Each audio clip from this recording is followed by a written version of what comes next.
بپری 2 تا سنگک بگیری آب دوغ بزنیم. نه چی نه اوستا؟ از این آب گشتن نمیاد، عوضش کن. هنوز کلاش هستی؟ اوستا داریم غذا میخوریم. کن فخارید من روز بازید کن تا رتیب باشید بابا. پسر تا مهندس نرسیده اونو خالا رو پنجره بریز پایین. اوستا این دیوارو نگاه میکنم کجه؟ خب نگاه نکن. ها مشکل داری؟ آره دیگه. بچه‌ها کار تعطیله. نه اوستا نه. روز کار میکنم. باشه اوکی. اما یه جبره. نه اوستا. حالا چه غلطی میکنی؟ اوستا خودت گفتی سقفو سفید کن.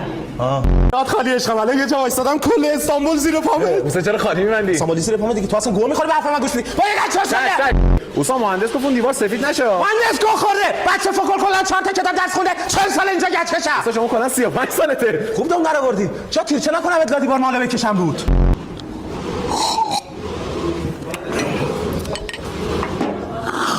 من رو این دیوار ابزار نمیزنم. چرا اوستا؟ گچکار ریده اصلا ابزار رو این دیوار وای نمیسه. خودت گچکاری کردی. نه اوکی اون خطا دید بود. اوکی اوسمتی مخلصم. مهندسین برکارم ریده با این کار کردن. چطور مگه؟ بابا هر جا میرسه این بیتاب دیوارو میکنه ما باید گچ کنیم. برکار این ساختمون پسرم بوده. خب چیزه میگم اینا حق دارن حتما لازمه که میکنن اشکال کنن. سیمو بدبخت رو دیوار برن بالا.